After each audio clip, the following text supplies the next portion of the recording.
Usaha tarik 13.5 juta pelancong ke negeri Tok Gajah dipergiat antara bahan berita dari Pahang. Jadi terus saja bersama Fatin Nasuha Rashid di sana. Silakan Fatin. Terima kasih Miza. Usaha mempromosi Pahang sebagai destinasi eko-pelancongan bertaraf dunia terus dipergiat. Kali ini menerusi pameran pelancongan antarabangsa ITB Berlin 2024 di Jerman pada 5 hingga 7 Mac. Di anak suku Batek ke sekolah Kuala Tahan. Menurut Esko Perpaduan Pelancongan dan Kebudayaan Negeri Leong Yuman, kekayaan alam semula jadi negeri Tok Gajah menjadi aset penting bagi menarik pelancong Eropah selain Australia dan negara ASEAN. Dan saya rasa ini adalah tepat masa di mana Taman Negara memang merupakan satu produk pelancongan yang sangat penting untuk negeri Pahang dan juga negara Malaysia. Dan usaha ini juga tepat dengan masa sempena Tahun Melawat Malaysia pada tahun 2026. Dan kalau kita ikut statistik ketibaan jumlah pelancong ke Taman Negara pada tahun lepas, kita telah mencatat jumlah ketibaan melebihi 128,000 pada tahun lepas dan ianya telah meningkat lebih kurang 87%. 13.5 juta pelancong disasar mengunjungi Pahang tahun ini. Beliau merasmikan pelancaran aplikasi Taman Negara Kuala Tahan di Jerantut. Pembangunan aplikasi digital berkaitan tempat menarik dibangunkan Universiti Kebangsaan Malaysia dan akan dipromosikan pada pameran di Berlin nanti. Sementara itu, pengarah projek Muhammad Akmal Muhammad Hisham berkata, pembangunan aplikasi ini merangkumi pendigitalan permit, senarai tempat-tempat menarik dan info-info berkaitan Taman Negara. Pelancong boleh menggunakan aplikasi ini, boleh menggunakan aplikasi untuk mendapatkan info-info berkaitan Taman Negara seperti tempat-tempat menarik dan aktiviti menarik dan membeli permit ini menggunakan aplikasi ini. Aplikasi ini turut mengandungi peta digital mesra pengguna bagi kemudahan pelancong. Taman Negara, tetamu jemputan yang Majlis Bandaraya Kuantan menaik taraf kemudahan di kawasan tumpuan pelancong di daerah ini, termasuk membina gerai makanan baharu sebagai daya tarikan.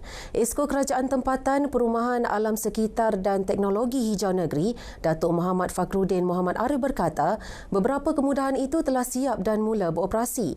Ini termasuk gerai baharu di Pantai Batu Hitam yang merupakan antara lokasi utama tarikan pelancong. Selain di Pantai Batu Hitam, gerai makanan baharu turut dibina di beberapa lokasi. Antaranya di Pantai Cendur dan Pantai Cerating.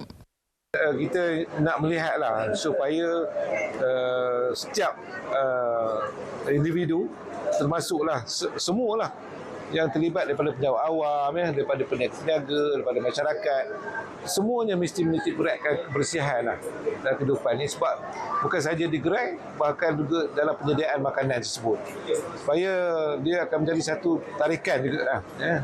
Beliau ditemui selepas menyempurnakan perasmian gerai Batu Hitam di Kuantan. Gerai yang dibina dengan kos 2.5 juta ringgit itu mempunyai 8 pintu dilengkapi dengan pelbagai kemudahan. Seterusnya ke gerai Encik Hanafi yang menyediakan sotong dan Sumbangan beg sekolah menjadi salah satu bentuk bantuan di bawah bakul pendidikan yang diberikan Pertubuhan Kebajikan Mai Zahra Malaysia. Penasihat Pertubuhan Datuk Agil Muhammad berkata, sumbangan bertujuan meringankan beban ketua keluarga sejajar moto menyantuni kebajikan memartabat masyarakat madani.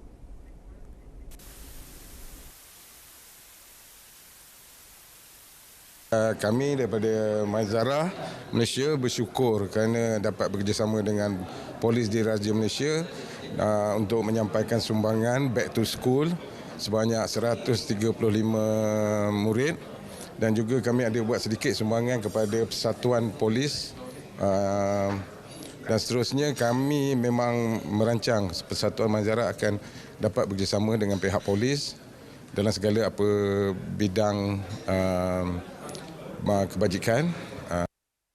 Beliau berkata demikian selepas Majlis Perasmian Pertubuhan Kebajikan Mai Zahra Malaysia dan penyampaian bakul pendidikan.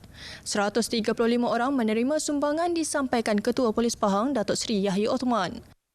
Sementara itu, Datuk Seri Yahya menghargai sumbangan Mai Zahra dalam menyantuni warga polis di negeri ini, malah turut bekerjasama dengan Perpustakaan Awam Pahang bagi mewujudkan perpustakaan di setiap ibu pejabat polis daerah. Pemberian sumbangan ini adalah sempena pembukaan sekolah yang tak lama lagi. Jadi dengan adanya bantuan ini, ianya dapat meringankan bebanan kepada keluarga ataupun kepada ibu bapa, terutamanya warga Polis Kontingen Pahang. Dalam pada itu, Pengerusi Pusat Pertubuhan dalam Komuniti PPDK Cahaya Warisan Mentakap, Anwar Abdul Rahman bersyukur Mai Zahra juga membantu 52 PPDK seluruh Pahang. Mana di PDK Negeri Pahang ni, kita ada 52 pertubuhan PDK yang berdaftar di bawah ROS. Di mana Mazara, pertubuhan Mazara ni membantu segala aktiviti yang ada di PPDK, itu saja. Sekian berita dari Pahang. Dari sungai hingga segara, Palestin pasti merdeka. Assalamualaikum dan salam Malaysia Madani. Baik, terima kasih Fatin. 7 kematian direkodkan melalui 7 kes panggilan lemas setakat Januari hingga semalam. Jadi persoalannya, siapa yang harus dipertanggungjawabkan? Adakah tugas ini dipikul pasukan penyelamat semata-mata? Wartawan Siti Jamilah Hanim ada kupasannya.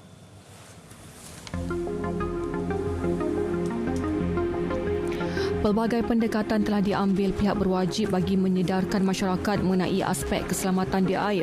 Namun baru saja kejadian lemas berlaku 18 Februari lalu di Pantai Batu Buruk. Semalam 2 lagi nyawa terkorban di Pantai Teluk Lipat Dungun. Peniaga Batu Buruk yang ditemui menyifatkan kesedaran dalam kalangan pengunjung masih rendah.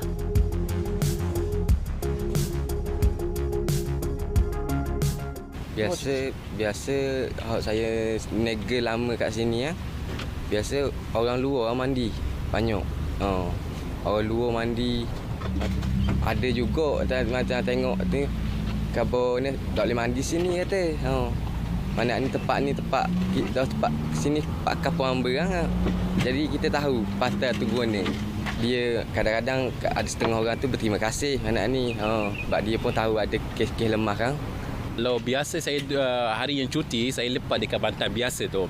Tapi belah sana kawasan AN Double tu memang ramai.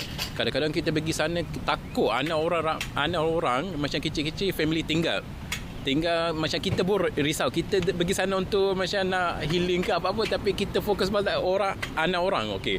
Macam mana tu takutlah di dekat tempat air tu macam kita tengok juga.